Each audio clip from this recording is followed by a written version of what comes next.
Hello, everyone. I'm Kayla, a 35-year-old who wants to share an event that unfolded in my life, one that I navigated surprisingly well. Unlike many stories you may have heard, mine begins with a rather positive twist concerning my mother-in-law, which might raise a few eyebrows. We shared a harmonious relationship built on kindness, understanding, and mutual respect. My husband, Gary, is my soulmate, my partner in every adventure, and my closest confidant. From my perspective, everything was perfect. It's worth noting that I wasn't blind to potential issues. Like any family, we had our disagreements, but nothing hinted at the chaos that was about to unfold. The surprise and confusion I felt when everything changed are difficult to express. I'm still trying to process what happened and why I felt driven to seek revenge on both Gary and my mother-in-law. Here's the backstory. I had planned a special family vacation, initially just a getaway for Gary and me. But then I thought of Janice, my mother-in-law, who had been widowed for 3 years.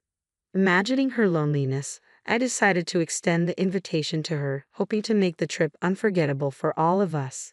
The plan was to explore Italy, immersing ourselves in the rich culture of Naples, enjoying delicious meals, and soaking up the sun along the Mediterranean. I was thrilled at the prospect of creating beautiful memories and deepening our bond. I took care of all the major arrangements, covering the costs of our accommodations, meals, and activities, while Gary and Janice could contribute to any extras if they wished.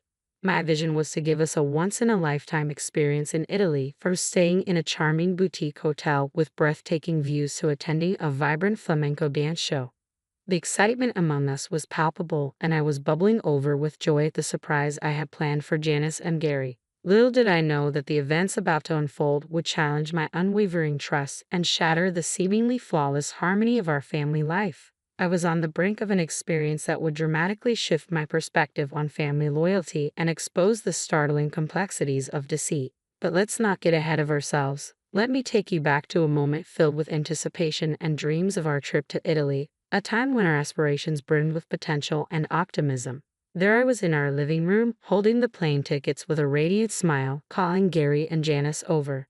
Their puzzled expressions were a mix of curiosity and surprise. Janice, with her perceptive eyes that seemed to carry the wisdom of ages, looked on with interest. "What's this all about, Kayla?" she asked, a hint of excitement in her voice.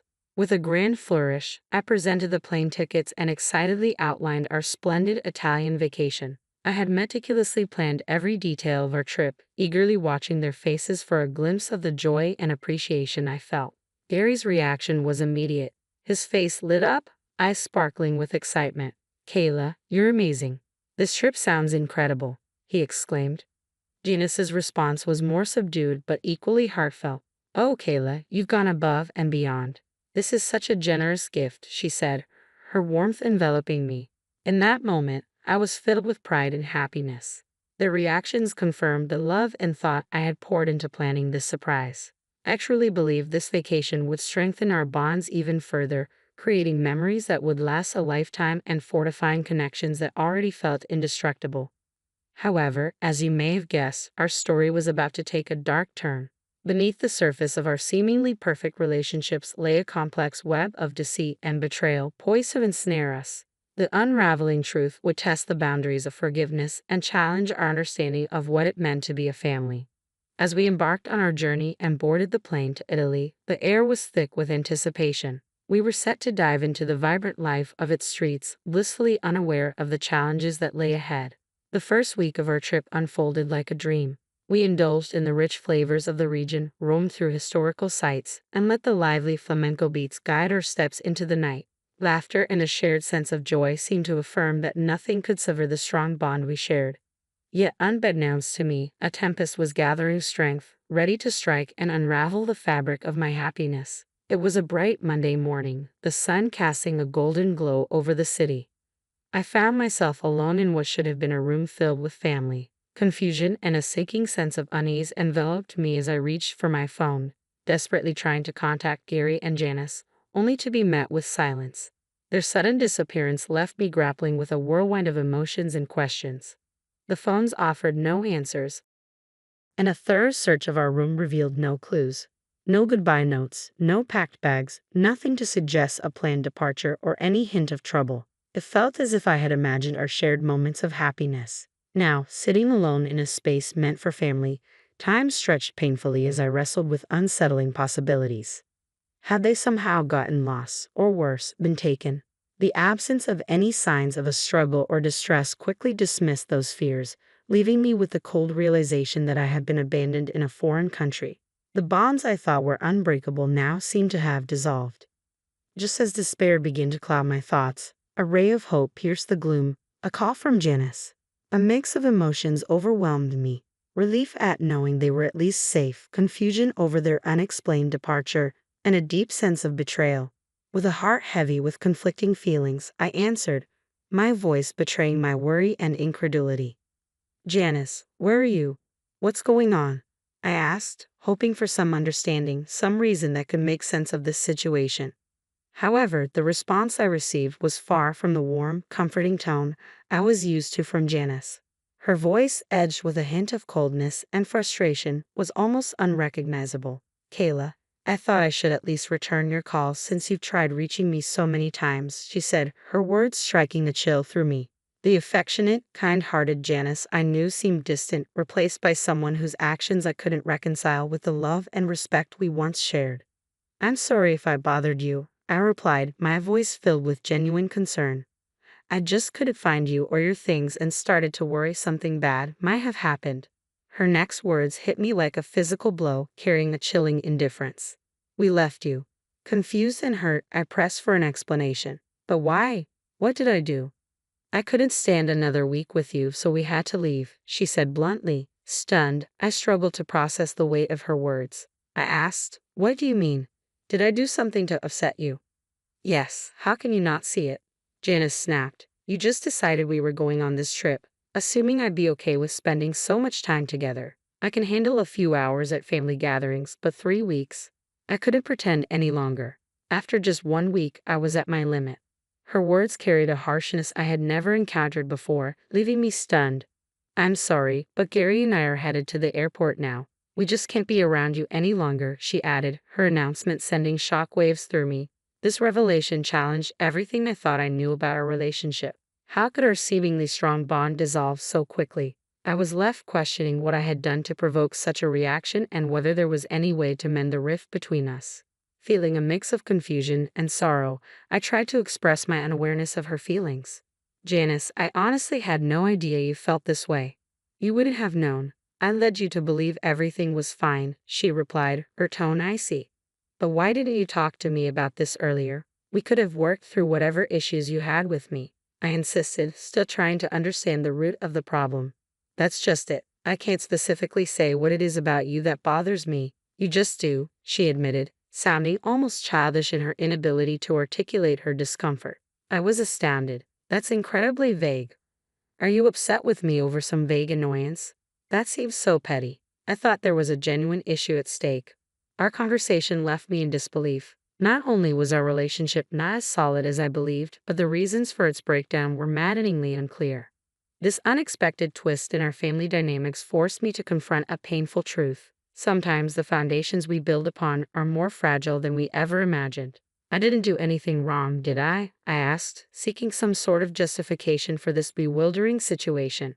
Janice's response was dismissive. It's not about right or wrong. It's how I feel about being around you. You annoy me, and I can't stand it. Confused and hurt, I questioned her decision to join us on the trip. If you felt this way, why agree to come to Italy with us? It was a free trip to Italy. Who would say no to that? She replied bluntly. But as time went on, I just couldn't deal with you anymore. What did I do that bothered you so much? I pressed, desperate for answers as her vague complaints left me reeling. Janice struggled to pinpoint anything specific, leaving me more frustrated and heartbroken. It was becoming clear that this sudden disdain had no solid foundation. Amidst my shock and sadness, I needed to hear Gary's perspective. Can I talk to Gary? A mix of hope and dread colored my voice as I asked, can I talk to Gary? Janice handed him the phone without hesitation, and Gary's tone mirrored his mother's indifference. Hello, he said, as if oblivious to the gravity of the situation. Gary, you're leaving me too. My voice cracked, the sting of betrayal hitting hard. I'm leaving because my mom said she needed to go home, not because I don't like you. he tried to explain, but his reassurance fell flat. How long have you known about your mom's feelings toward me? I pressed, searching for some understanding. Gary admitted that he had been aware for a while but had hoped the trip would bridge the gap between us. His admission only deepened my confusion. Why didn't anyone talk to me about this before? We're adults. We solve our problems through discussion. But just like his mother, Gary had no real answers. The silence that followed my speculation about Janice's jealousy confirmed my suspicions. I concluded that the issue wasn't truly about me but rather rooted in Janice's insecurities and envy. After ending the call, I paced my hotel room, bewildered and hurt but also enlightened. Decades of life experience reminded me that sometimes people's issues with you stem more from their internal struggles than from anything you've done. Jealousy, insecurity, and unresolved personal problems can drive people to irrational dislike or resentment. It was a hard lesson in human nature, one that would take time to fully digest. I never would have guessed that the ones to push me to my limit would be my own family. The sting of betrayal from those closest to me was something I never saw coming. After a moment of deep sadness, a spark of realization hit me. It was time for me to stand up for myself and take charge of my situation. This was the turning point, a moment that would mark a new chapter in my life. As I dried my tears, a fierce resolve took hold. I would no longer let their cruel actions consume my emotions. It was time for them to understand that they couldn't just walk all over me without consequences. With my hands still shaking, I called Peter, a lifelong friend who had stood by me through every high and low. I confided in Peter about the entire ordeal in Italy, and without hesitation, he offered his unwavering support. Kayla, you've always been unstoppable. Tell me what you need, and I'll be there, he said, his voice a comforting blend of concern and eagerness to help. An idea sparked in my mind, both cunning and poetic. Peter, does your construction company still deal with that annoying excess sawdust? Yeah, it's a constant bother, he replied, puzzled yet intrigued. I have the perfect solution for it, I said, revealing my plan to use the sawdust as a symbol of the mess they'd made of our relationship. My idea was to fill Janice's house with it, touching every corner as a reminder of the turmoil she had caused. Peter, always the adventurous spirit, was immediately on board, amused and impressed by the creativity of the plan. Together, we plotted how to carry out this unique form of justice. But how will we get inside before they return? He wondered. There's a spare key under the potted plant on the patio. That's our entry point, I explained, having thought through every detail. You've thought of everything. I underestimated you, he chuckled, admiration in his voice. Determined to reclaim my power and no longer be overlooked, I embraced this new resolve as the plan unfolded. Peter confirmed the execution, and I waited eagerly for the inevitable fallout. This wasn't just about revenge. It was a statement that I was not someone to be dismissed lightly. Then, as if on cue, my phone signaled a new message from Peter. The deed is done, he wrote. Now, it was just a matter of time before they discovered the extent of my response. This wasn't merely a prank. It was a lesson in respect and a reminder of the consequences of underestimating someone's resolve. I could hardly contain my excitement as I opened the pictures Peter had sent. The sight was unbelievable. Janice's immaculate home was now chaos, completely submerged under a blanket of sawdust. It looked as if a sandstorm had swept through, leaving our mark of mischief in every corner. I couldn't help but laugh as I spoke with Peter over the phone. I experienced a moment of joyous release from the betrayal that had weighed so heavily on me.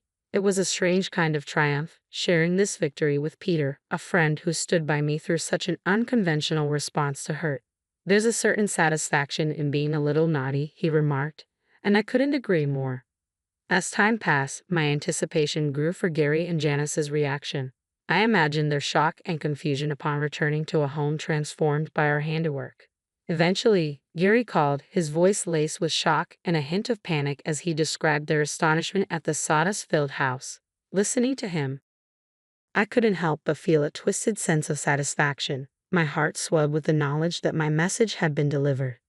Actions have consequences, I thought, savoring the moment. Kayla, this is terrible. Mom's beside herself, Gary lamented.